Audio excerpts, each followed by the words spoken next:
Selamat pagi, Namo Buddhaya. Ya, senang sekali pada kesempatan pagi hari ini saya diberikan kesempatan untuk memaparkan materi ya. Saya dengan saudara Franky di sini. Beliau adalah sering berbicara kemana-mana, motivator lah, dan banyak menginspirasi banyak orang. Beliau juga menulis banyak buku. Nah, saya senang hari ini bisa bersama dengan beliau di sini. Nah, Bapak Ibu saudara-saudari, pada tahap pertama atau pada pemateri pertama ini saya berbicara tentang konsep ketuhanan, Bapak Ibu. Ya. Kalau kita belajar agama Buddha, kita belajar Tipitaka, itu kita tidak menemukan kata Tuhan di dalam Tipitaka. Silakan kalau mau membuktikan. Saya sudah bongkar jungkir balik, tidak ada loh yang namanya Tuhan ini loh dalam Tipitaka. Nah, kenapa? Karena di India, agama Buddha ini lahirnya di India, Bapak Ibu. Orang tidak mempermasalahkan mau menyembah dewa apa, mau menyembah dewa yang modelnya seperti apa, tidak dipermasalahkan. Yang dipermasalahkan pada zaman itu adalah bagaimana kita bebas dari penderitaan, bagaimana berhentinya kelahiran kembali. Nah, ini menjadi persoalan ketika kita hidup di Indonesia, di mana Tuhan menjadi hal yang sangat penting. Nah, kalau kita tidak hati-hati, kita dicap ateis. Nah, kalau kita tidak hati-hati lagi, kita dianggap tidak bertuhan. Nah, jadilah masalah besar. Belum lagi tadi MC mengatakan, apakah kita menyembah berhala? Nah, kita yang tidak tahu agama Buddha dikatakan kamu menyembah berhala. Oh iya ya, soalnya saya sembahyang di depan patung.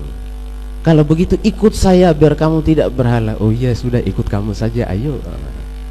Kita tidak tahu. Nah, Bapak Ibu saudara-saudari, yang sebagian besar saya lihat di sini adalah kaum muda. Kaum muda artinya di sini di pundak kalian inilah dhamma ajaran Buddha ini terus berkembang atau macet.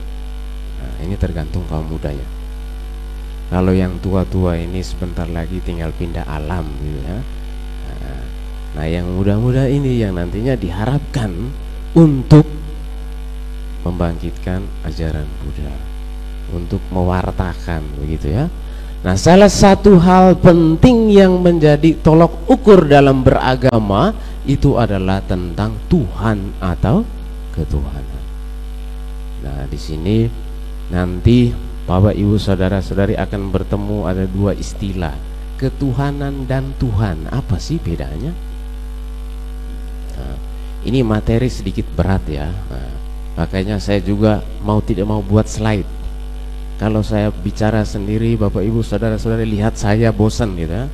Lihat Bante lagi ngomong. Ada yang dilihat itu loh Bante, selain Bante, nah itu layar.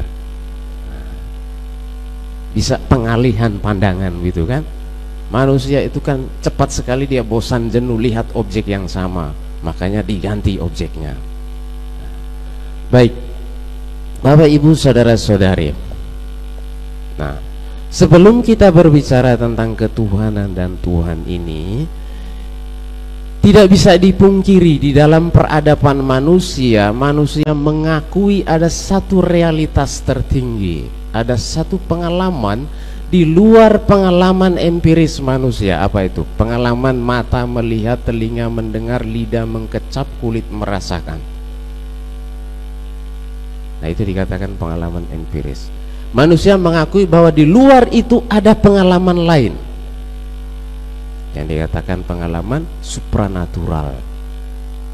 Zaman dulu yang namanya gempa bumi, bencana alam, angin ribut itu sudah ada. Orang sakit pilek itu juga sudah ada dari zaman dulu sampai sekarang. Nah, zaman dulu orang menganggap itu ada makhluk yang lebih berkuasa daripada mereka. Maka muncullah yang namanya dewa. Dewa ini pun banyak nanti ya. Nah, kemudian bergeser sampai ke Indonesia dikenal dengan nama Tuhan. Kalau dalam bahasa Inggris Tuhan dan dewa itu sama, God semua. Cuma dewa ini dikatakan banyak, maka ditambah S di belakangnya. Jadi kalau dewa dikatakan gods, kalau dewa dikatakan kalau Tuhan dikatakan God, nah, sama toh? Nah, esensinya sama, maknanya itu sama. Ada realitas tertinggi yang di luar kemampuan manusia. Itu sudah diakui dari zaman dulu sampai sekarang. Nah, sekarang kita lihat definisinya dulu. Tuhan dan ketuhanan. Silakan buka kamus besar bahasa Indonesia. Ini saya ambil dari sana. Saya tidak karang sendiri loh ini. Apa itu Tuhan? Sesuatu yang diyakini, dipuja dan disembah oleh manusia sebagai yang maha kuasa, maha perkasa dan seterusnya. Silakan tambahkan sendiri. Maha segala-galanya. Sesuatu yang diyakini. Tidak cuma diyakini tetapi disembah. Nah, yang kedua, ketuhanan. Sifat keadaan Tuhan, segala sesuatu yang berhubungan dengan Tuhan. Nah, jadi Tuhan ini kemudian disertakan dengan sifatnya. Nah, disertakan juga dengan ada sifatnya yang mengikuti. Nah, sifat kasih, sifat mutlak, terus sifat apa lagi? Sifat penyayang, penolong. Nah, itu dikatakan ketuhanan. Nah, kalau Tuhannya sendiri katakan apa? Sosok begitu ya. Nah, ini adalah landasan pengertian kita tentang Tuhan dan ketuhanan. Bagi yang belum tahu, oh iya itu toh artinya toh. Bagi yang sudah tahu, makin mengingatkan kita kembali. Kenapa ini harus kita lihat, Bapak Ibu Saudara-saudari? Karena yang namanya Tuhan, ketuhanan ini dalam sejarah dia tidak pernah yang namanya final, pengertian akhir. Dia selalu berubah dari zaman ke zaman. Menurut Karen Armstrong ini, Bapak Ibu Saudara-saudari, kalau yang belajar teologi pasti tahu, atau antropologi pasti tahu. Beliau menulis sebuah buku, tebalnya segini, 600 lebih halaman. Judulnya adalah Sejarah Tuhan. Beliau berkisah tentang bagaimana konsep Tuhan ini berevolusi dari zaman purbakala sampai zaman sekarang. Sampai pertanyaan dia di akhir buku itu, masih adakah Tuhan saat ini? Masih adakah ruang untuk Tuhan bagi manusia modern saat ini?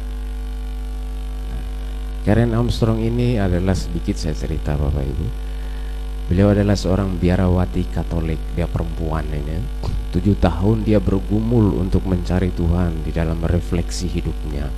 Tapi ternyata dia tidak menemukan apa-apa. Dia keluar dan dia menjadi seorang penulis, antropolog, dan juga seorang pembawa acara yang membahas tentang Tuhan dan lain sebagainya. Nah, yang menarik Bapak Ibu Saudara-saudari, dalam perkembangannya konsep ketuhanan ini berproses. Nah, realitas tadi berproses. Dia berproses dari mana? Dari politeisme dan menjadi monoteisme. Maaf Bapak Ibu, ini istilah mungkin ada yang baru ya. Politeisme itu adalah percaya kepada banyak dewa. Jadi dulu percaya banyak dewa yang akan melindungi. Ada dewa bumi, ada dewa langit, ada dewa kuburan, ada dewa dapur gitu kan. Ada dewa mana lagi? Ada dewa gerbang begitu kan, ada dewa pohon. Nah, yang punya kuasa masing-masing. Nah, dalam perjalanan perkembangan selanjutnya yang banyak ini kemudian berubah menjadi satu, mono itu satu. Nah, di dalam sejarah keberadaan manusia ini dari banyak dewa atau banyak Tuhan kemudian menjadi satu. Nah, sedikit istilah teis ini ya Bapak Ibu ya. Ada orang sering mengatakan kamu ateis. Nah, saya dulu kuliah sering dikatakan saya ateis loh. Kenapa dikatakan tidak percaya Tuhan? Padahal kalau kita telusuri, yang dimaksud dengan ateis ini ya, ini lahirnya di zaman Yunani. Teis itu dewa. Nah, waktu itu muncullah seorang yang namanya Sokrates. Beliau ini kerjaannya adalah memancing orang untuk berpikir. Jadi kerjaan beliau itu menciptakan suatu pertanyaan sampai orang yang ditanya itu tidak bisa jawab apa-apa. Dia akan bahkan mempertanyakan tentang keberadaan dewa-dewa pada waktu itu. Nah, akhirnya apa? Beliau dijuluki sebagai provokator. Nah, dalam perkembangan sekarang ini, para filsuf mengakui bahwa beliau itu adalah bapak filsafat. Dia matinya apa? Minum racun. Dia ditangkap dan dikatakan begini, kamu ini ateis, kamu tidak percaya terhadap dewa-dewa Yunani, kamu dihukum. Dia bilang, daripada saya dihukum lebih baik saya bunuh diri. Dia minum racun. Nah, akhirnya muncullah istilah ateis itu. Jadi orang yang tidak percaya kepada dewa-dewa. Nah, kalau kita dikatakan ateis sebenarnya tidak loh. Lah kita masih percaya atau ada dewa kan? Ada atau alam dewa ada kan? Nah, berarti kita nggak ateis, kita teis masuknya. Karena yang dimaksudkan dengan kata teis itu adalah dewa itu. Dalam perkembangan selanjutnya diadopsi oleh agama-agama samawi. Agama-agama samawi itu ya, itu Yahudi, Kristen, Katolik dan Islam. Itu dikatakan agama samawi. Agama yang lahir berdasarkan wahyu daripada Nabi Ibrahim atau Abraham.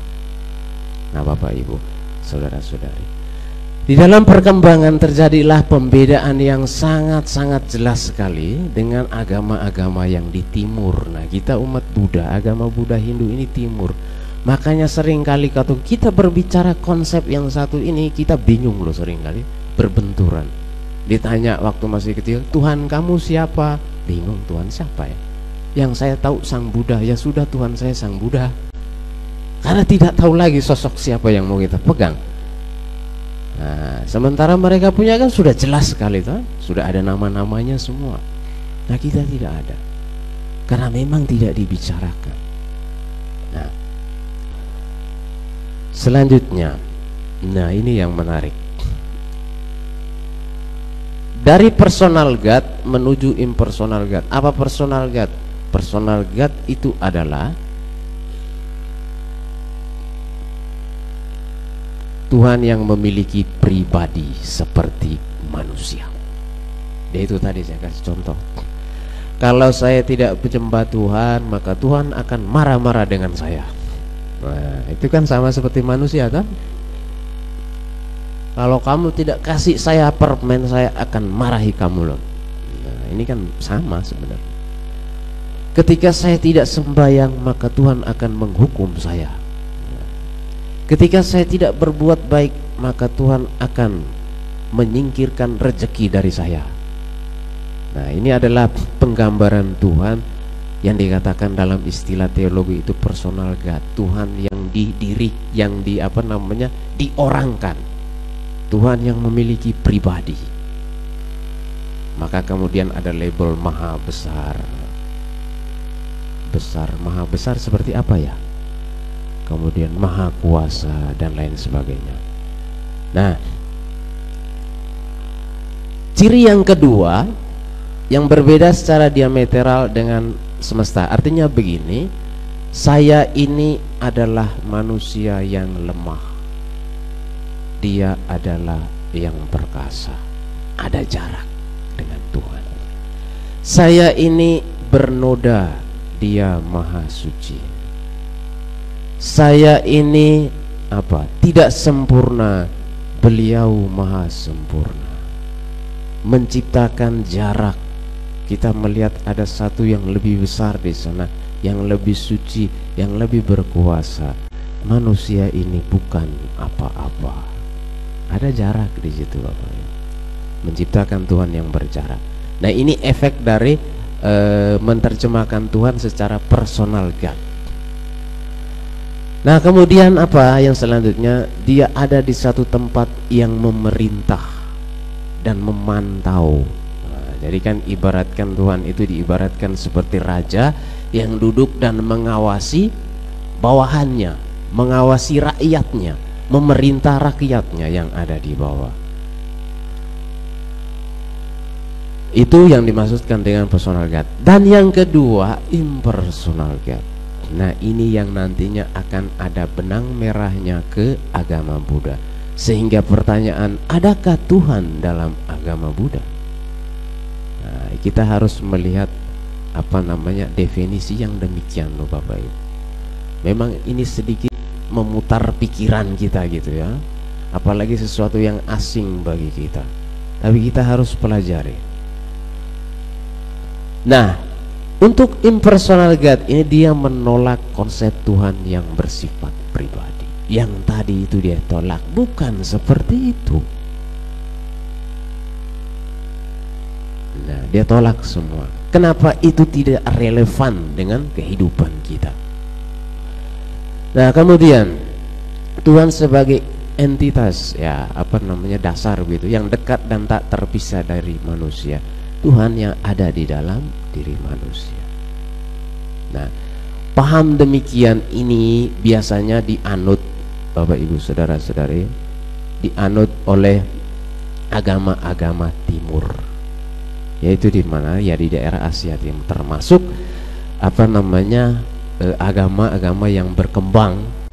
Nah, agama Buddha sedikit ya, agama Buddha tidak semua mengambil ini, tetapi agama Buddha sedikit menerima konsep ini, karena konsep ini sangat berdekatan dengan apa yang kita sebut dengan nibbana atau nirwana.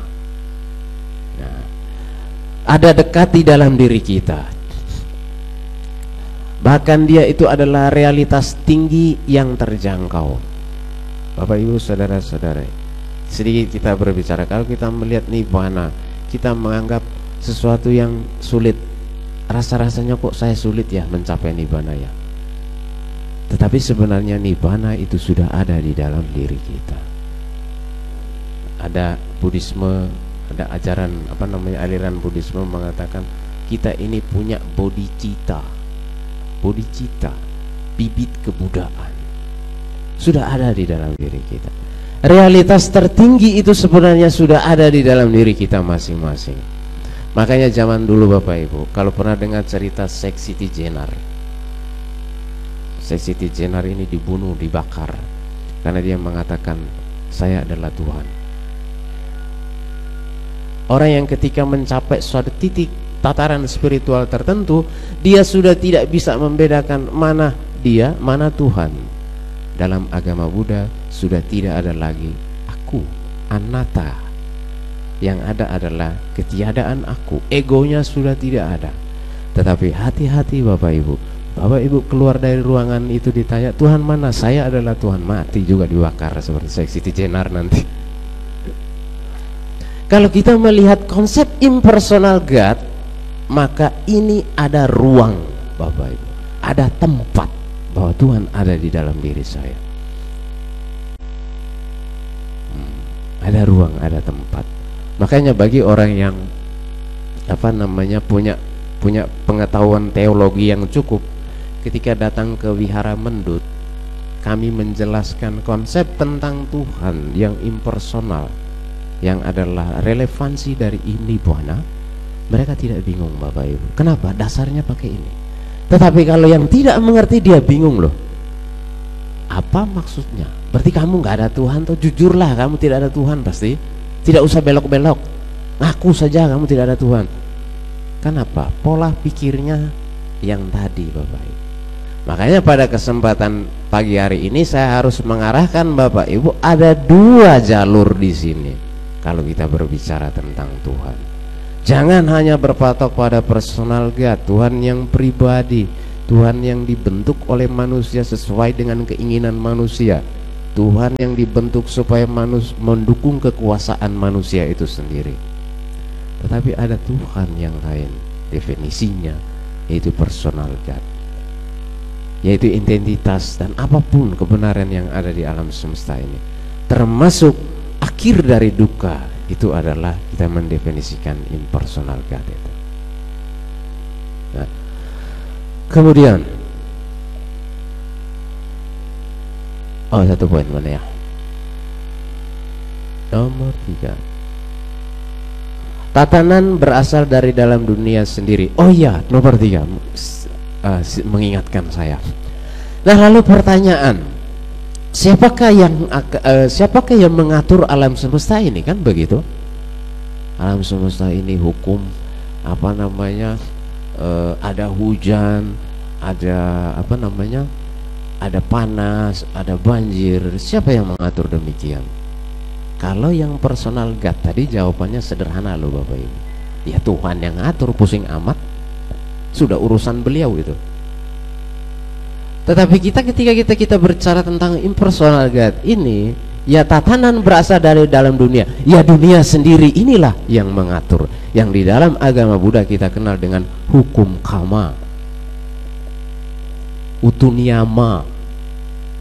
Nah, itu adalah definisi dari impersonal God juga. Hukum karma, kemudian apa lagi? Paticca samuppada. Utuniyama itu ada banyak ya yang mengatur alam semesta ini. Dia makan niyama itu ada utuniyama, ada picca niyama, ada kama niyama, kemudian ada apa lagi? Cita niyama, terus apa lagi? Dhamma niyama. Nah, itu adalah pengertian dari tatanan berasal dari dalam dunia ini sendiri, bukan aturan yang dipaksakan dari luar. Bukan ada satu sosok yang mengatur alam semesta ini, ada satu diri yang mengatur alam semesta ini, tapi alam semesta ini mengatur alam semesta itu sendiri karena sudah ada hukum yang bekerja.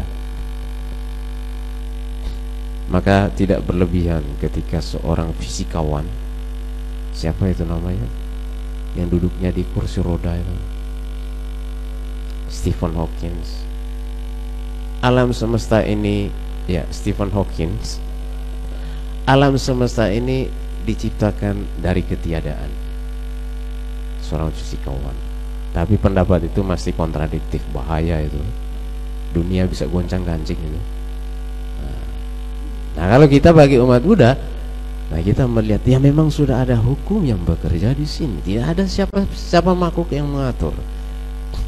Nah, itu adalah definisi dari Tuhan yang impersonal itu. Nah, kemudian sudah ya Bu ya, atau masih tertinggal? Ya baik, kita lanjutkan. Nah, ini adalah singkat. Kalau kita berbicara tentang materi ini Bapak Ibu ya, sampai besok pagi pun belum selesai loh. Kalau mau dijeber-jeberkan gitu, panjang-panjangkan gitu ya. Nah, tapi pada kesempatan pagi hari ini, saya pikir ini pengantar yang bisa mengiring kita menuju kepada bagaimana agama Buddha, bagaimana konsep ketuhanan di dalam agama Buddha, atau Tuhan di dalam agama Buddha. Nah, apa yang diarahkan tadi Bapak Ibu, sebenarnya dua-duanya ini masuk. Dua-duanya ini akan masuk. Nah, bagaimana dengan Buddhisme? Di dalam agama Buddha, di dalam sutta itu ada istilah isara atau iswara. Isara atau iswara itu adalah pencipta, dewa pencipta. Dalam literatur dijelaskan seperti itu. Nah, kalau pernah mempelajari itu, nah ada isara. Isara itu bahasa Pali, iswara itu bahasa Sanskerta. Itu sebagai pencipta.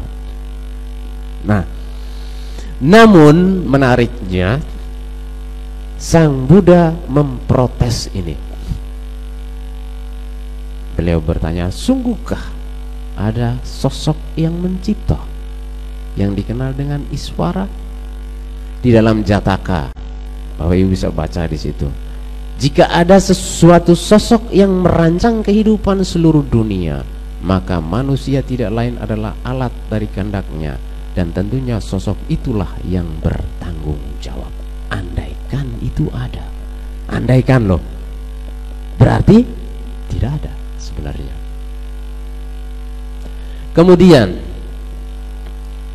di kitab yang lain, di Jataka juga Sang Buddha mengatakan, jika Brahma yang maha baik adalah maha kuasa, mengapa ia menciptakan ketidakadilan? Nah, ini kita berbicara tentang personal God. Artinya Buddhisme menolak Tuhan yang personal karena tidak relevan. Sini sudah dipertanyakan oleh guru agung kita, Sang Buddha. Andaikan ada, maka dia paling tidak sempurna loh. Berarti label sempurnanya tidak bisa disematkan lagi. Artinya apa, Bapak Ibu saudara-saudari? Kalau personal God ini kita angkat, maka menimbulkan pertentangan sana sini sampai sekarang pun tidak rampung-rampung. Kenapa? Karena orang berbicara tentang Tuhan yang sosok. Maka Sang Buddha menolak itu. Bahkan rujukan yang ketiga ya, Jataka 5, Jataka 6, kemudian ada Brahma Jala Sutta. Kenapa saya hanya kutip sutanya saja? Karena panjang sekali itu. Berisi tentang 62 pandangan yang keliru. Jadi kitab suci kita, Sutta Pitaka khususnya, Vinaya Pitaka, Sutta Pitaka, Abhidhamma Pitaka. Sutta Pitaka itu dikelompokkan di awal dengan Diga Nikaya. Diga Nikaya ini adalah khotbah panjang. Satu khotbah bisa isinya 20 halaman. Bapak Ibu baca satu halaman saja sudah pusing. Kenapa? Kalimatnya ulang lagi, ulang lagi, ulang lagi.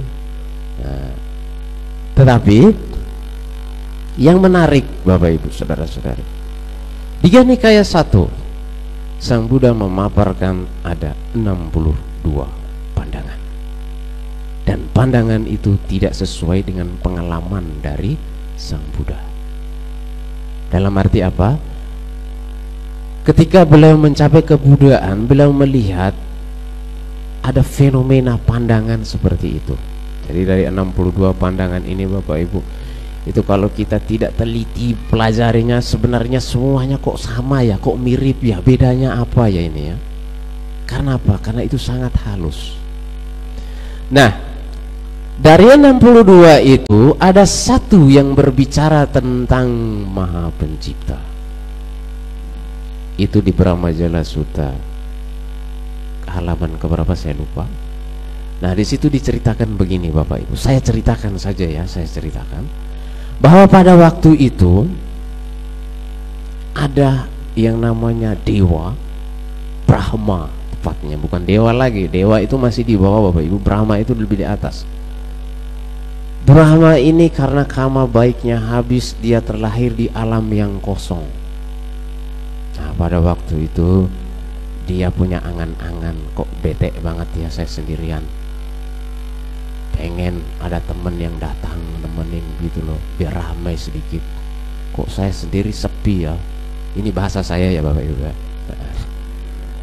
Ini bahasa saya ambil intisarinya saja. Kok bete banget ya saya sendirian. Tiba-tiba dia berpikir begitu, muncullah makhluk-makhluk dewa di sekitar dia. Wah, saya adalah pencipta. Karena begitu saya berpikir, ini anak buah pada datang semua ya. Datanglah mereka. Nah, dia sudah mengklaim saya ini penguasa, saya ini pencipta loh. Buktinya apa? Kalian datang itu karena saya berpikir. Nah, Bapak Ibu silakan buktikan di rumah ya. Saya pengen makan bakso ya. Tiba-tiba ada teman yang datang bawa bakso. Apakah Bapak Ibu yang menciptakan itu?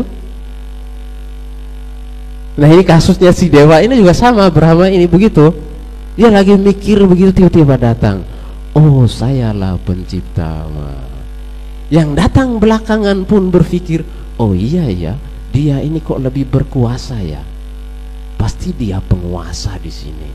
Kita kan datangnya belakangan. Dan menurut ceritanya dia, kita datang ini gara-gara dia berpikir kita jadi datang. Bodoh juga mereka ya.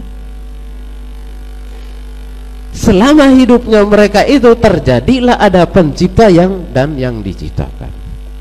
Dan Bapak Ibu saudara-saudari, si Brahma yang datang duluan tadi umurnya panjang sekali. Bumi ini hancur, terbentuk, dia masih hidup. Hancur, bentuk lagi, dia masih hidup. Wah, hebat. Nah, yang datang belakangan ini umurnya pendek. Apa yang terjadi? Tiba-tiba dia mati, dia lahir jadi manusia.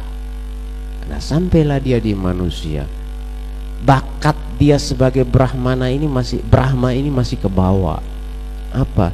Hidup menyendiri Brahma. Maksudnya hidup menyepi begitu, meditasi. Begitu dia besar, dia memutuskan, saya meninggalkan kehidupan duniawi, saya jadi pertapa. Begitu dia bertapa, Bapak Ibu saudara-saudari, dia ingat satu kali kehidupan dia. Dan satu kali kehidupan itu dia ingat ketika dia di alam Brahma. Oh iya, di sana ada Bapa Maha Pencipta. Saya ingat, saya ini dulu berasal dari sana. Berarti saya harus kembali ke sana. Karena yang kekal abadi ada di sana. Kita ini tidak kekal. Kita ini tidak sempurna. Yang sempurna dia yang ada di sana. Wah, karena dia ini orang hebat, dia ajarkan kepada orang-orang lain, ayo ikuti saya. Saya ini utusan Brahma, Maha Brahma. Dialah yang menciptakan kita. Nah, yang manusia tidak mengerti apa-apapun, oh iya ya, saya kan tidak sempurna. Saya kan nanti mati. Habis mati saya pasti hidup kekal bersama Brahma di atas sana. Skenario diciptakan loh Bapak Ibu. Ini ada di dalam Brahma Jala Sutta.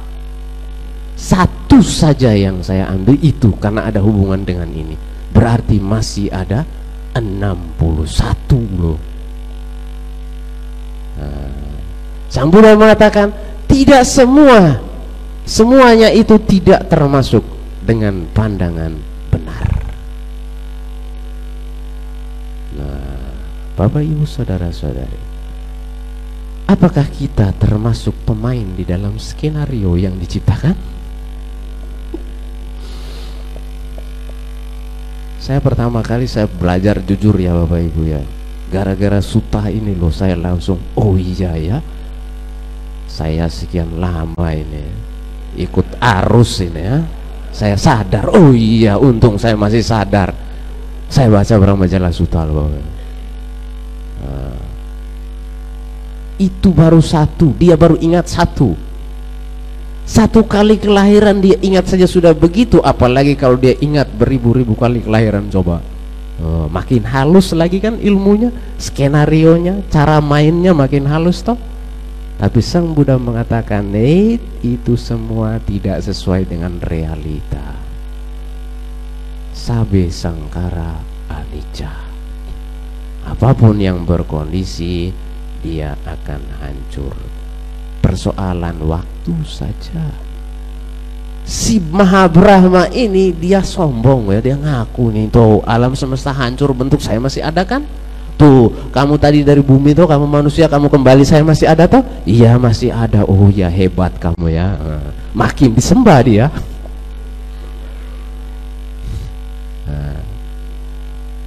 Kalau yang levelnya seperti itu, maka Sang Buddha mengatakan tidak, pandangan salah itu.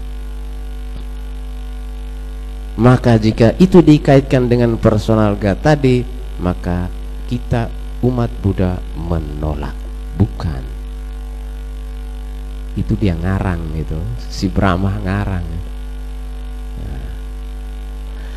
Bapak Ibu saudara-saudari, itu adalah rujukan dari kita tentang bagaimana pemahaman tentang Tuhan di dalam agama Buddha.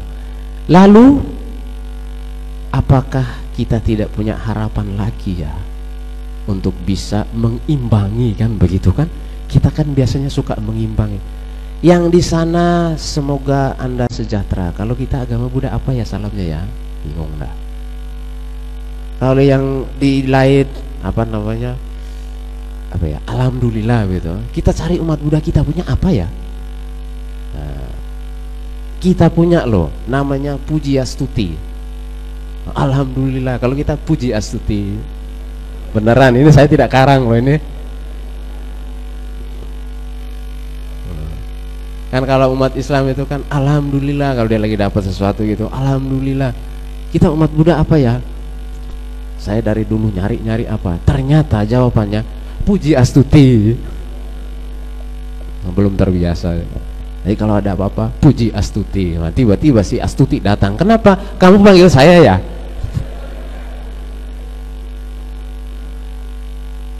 Nah, ya. Bapak Ibu saudara-saudari, terkait tentang realitas tertinggi, maka kita tidak bisa pungkiri ada di dalam Udana, kitab Udana 3. Nah, saya kutip sedikit di situ ya. Ada yang tidak dilahirkan, tidak menjelma, tidak tercipta, tidak terkondisi. Bapak Ibu saudara-saudari, ajatang, abutang, ajatang, abutang, akatang, asangkatang ya. Nah, asangkatang ini biasa diterjemahkan mutlak loh. Tidak terkondisi ini dikatakan orang saking semangatnya gitu ya. Ada yang tidak dilahirkan, tidak menjelma, tidak tercipta dan mutlak. Padahal Sang Buddha menolak kemutlakan. Nah, dualitas Sang Buddha menolak, nihilis, kekosongan dan mutlak. Terjemahan bahasa Palinya itu kan dari asangkatang, sangka, sangkara, berarti tidak terkondisi. Tidak usah ditambahi mutlak lagi, cari perkara itu nanti. Cukup saja sudah terkondisi, selesai sudah. Biar lebih wow gitu loh. Nah, inilah yang menjadi dasar daripada pandangan agama Buddha yang kita kenal dengan ketuhanan yang Maha Esa, yaitu ada di dalam Udana 3. Apakah ada? Ada. Siapa? Ketuhanan yang Maha Esa. Selesai. Begitu. Saya sering ditanya oleh umat ini, gara-gara anaknya ditanya oleh teman-temannya, si ibu bingung ini jawabnya apa ini, apa Tuhannya agama Buddha. Nah, si ibu tanya ke saya tanya ke ibunya, ibu mau penjelasan panjang atau singkat ini? Kalau penjelasan panjang saya akan menjelaskan personal God, impersonal God. Si ibu bingung, wah Bante pusing saya dengar jelasan. Yang singkat saja, yang singkat maka di dalam agama Buddha dikenal dengan ketuhanan yang Maha Esa. Sudah, itu saja selesai. Iya Bante, saya akan jawab itu. Bagaimana ibu? Sudah jelas Bante, selesai, tidak ada pertanyaan lagi. Gampang toh, pusing amat ya. Jadi kalau ditanya tentang ketuhanan yang Maha Esa, itu saja agama Buddha punya. Tidak usah ditambah embel-embel yang lain lagi, pusing nanti saudara. Nah, itu rujukannya ada di dalam Udana. Itu yang kita pakai dari dulu sampai sekarang. Dalam bahasa Pali dikatakan ati, ajatang, abutang, akatang, asangkatang. Ada yang tidak dilahirkan, tidak menjelma, tidak tercipta, tidak terkondisi. Sang Buddha melanjutkan, duhai para biku, apabila tidak ada yang tidak dilahirkan, tidak menjelma, tidak tercipta, tidak terkondisi, maka tidak mungkin kita bebas dari kelahiran, penjelmaan, pembentukan, dan pemunculan. Inilah yang disebut dengan nibbana atau nirwana. Jadi ketuhanan di dalam agama Buddha itu adalah penjabaran dari konsep impersonal God. Salah satunya yaitu ketuhanan yang Maha Esa. Ada di mana? Di Udana 3. Yang dikatakan oleh Sang Buddha, ada yang tidak dilahirkan, tidak menjelma, tidak tercipta, tidak terkondisi. Nah, ketika kita kembali pada impersonal God tadi, Bapak Ibu saudara-saudari, realitas tertinggi yang dapat dijangkau. Nibbana bisa kita capai sekarang atau mati dulu? Menurut literatur Buddhis, mati dulu, tidak sekarang. Maka realitas tertinggi yang dapat dijangkau oleh kita, impersonal God. Tuhan sebagai identitas yang dekat dan tak terpisah dari manusia, pengalaman kita. Nah, kemudian apalagi yang lain tadi, alam semesta yang terjadi, tatanan berasal dari dalam dunia ini sendiri. Alam sendiri bekerja berdasarkan hukumnya sendiri. Nah, di dalam agama Buddha dikatakan niyama tadi, itu sudah disebutkan. Nah, Bapak Ibu saudara-saudari yang berbahagia, saya pikir sampai di sini dulu ya pemaparan materi, karena ada pembicara kedua nanti, kemudian ada sesi tanya jawab ya. Ya, nanti akan berkembang seiring dengan sesi tanya jawab. Oh ya, sedikit saya balik sedikit. Nah, personal God tadi mana? Ada yang tertinggal. Nah, Tuhan yang sebagai sosok, apa yang terjadi Bapak Ibu selanjutnya? Tuhan itu kemudian terjadilah penyembahan. Nah, karena terjadilah penyembahan, wah, daripada kita sembahyang di depan ruang kosong begini, nah kita buat patung saja ya. Buatlah mereka patung. Ada yang berbentuk seperti lembu, ada yang berbentuk seperti apa? Kerbau sama lembu sama gak ya? Sama ya. Burung, kemudian ada yang seperti manusia yang sangat besar. Nah, sembayanglah mereka di depan situ. Nah, yang lain muncul. Kamu kok benda kamu sembayangin? Apa yang terjadi? Mereka ini dikatakan kalian penyembah berhala. Klaimlah mereka yang datang belakangan ini mengatakan yang sembahyang ke patung-patung itu namanya menyembah berhala. Yang benar ini kita ini loh.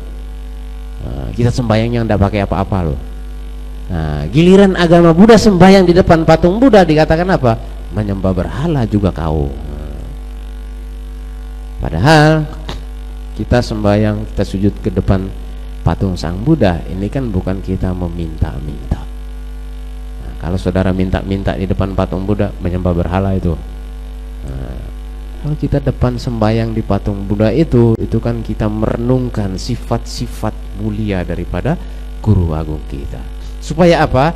Kita meneladani. Beliau memiliki cinta kasih yang tanpa batas. Contohnya apa? Gajah yang mabuk itu loh, ditaklukkan oleh beliau dengan cinta kasih. Berarti ketika kita duduk di depan patung Sang Buddha bermeditasi atau membaca parita, ya kita merenungkan sifat-sifat luhur. Nah, selama saudara melakukan itu bukan menyembah berhala. Nah, merenungkan sifat-sifat luhur yang dimiliki oleh Guru Agung kita. Nah, Bapak Ibu saudara-saudari, demikian yang bisa saya sampaikan terkait dengan konsep ketuhanan dalam agama Buddha. Nah, nanti akan berkembang pada saat sesi tanya jawab. Ya, saya kembalikan kepada MC.